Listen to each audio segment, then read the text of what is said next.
the Vikings are remembered as fearless warriors, but their punishments carried a terror that made even death look merciful.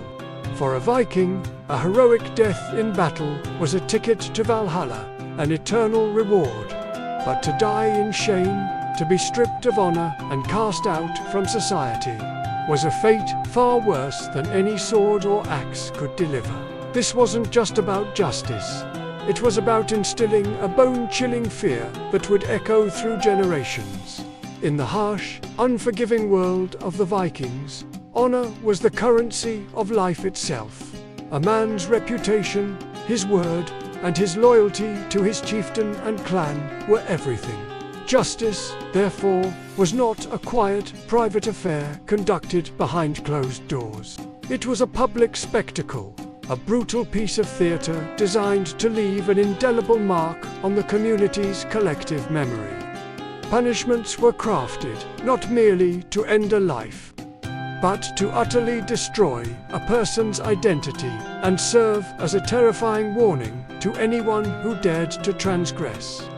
The goal was to make the punishment so horrific that the memory of it alone would enforce order. The fear of dishonor was a more powerful deterrent than the fear of death.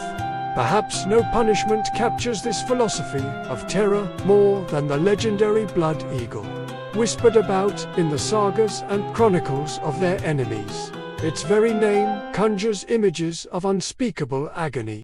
While modern historians debate whether it was a real ritual or a literary invention born from fear, its power as a symbol is undeniable. The sagas describe it as a method reserved for the most heinous of crimes, such as betraying one's lord or murdering a family member. The ritual was said to begin with the victim being tied down, their back exposed to the crowd.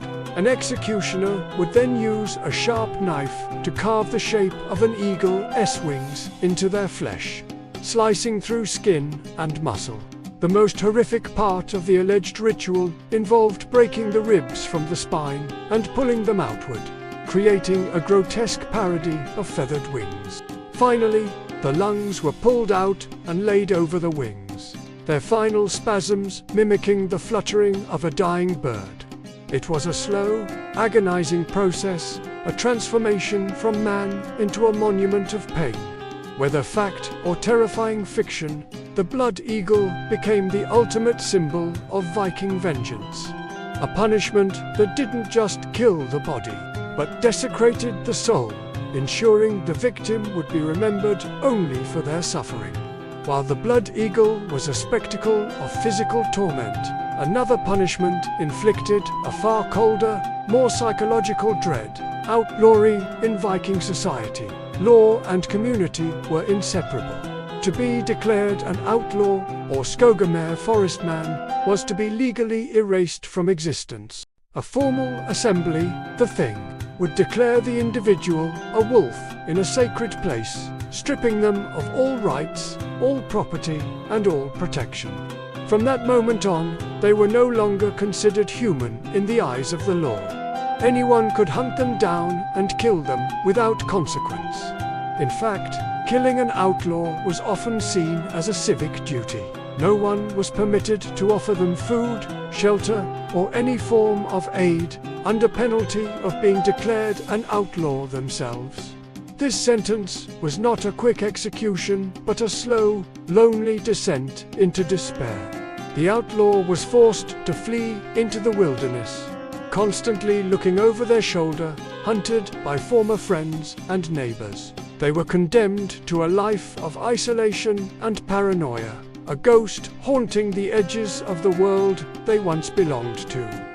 For a people defined by their strong communal bonds, this forced solitude was the ultimate damnation, a social death that preceded a physical one, often by months or even years of miserable survival. For those who weren't killed or cast out, another form of living death awaited. Slavery.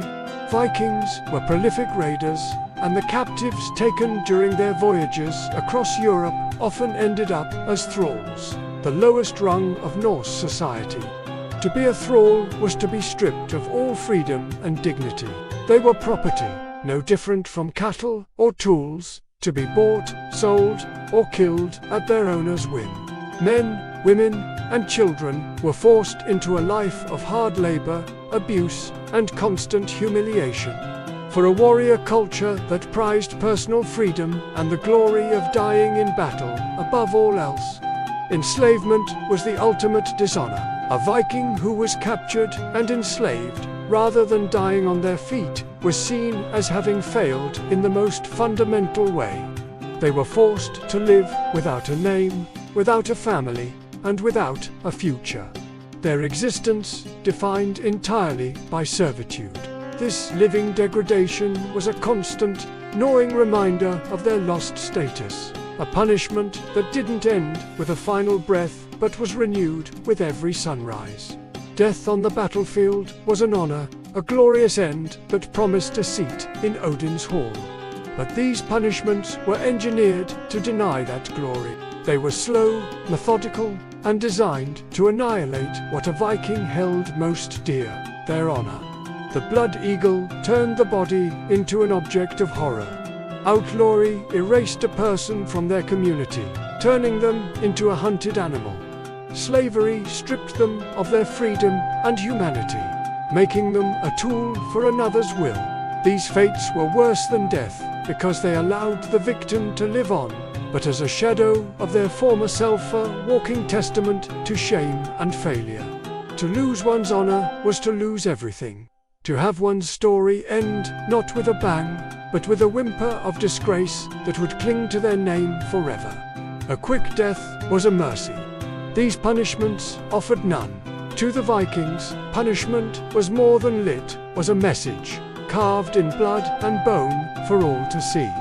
It was a declaration that some crimes were so foul that a simple death was too gentle a release.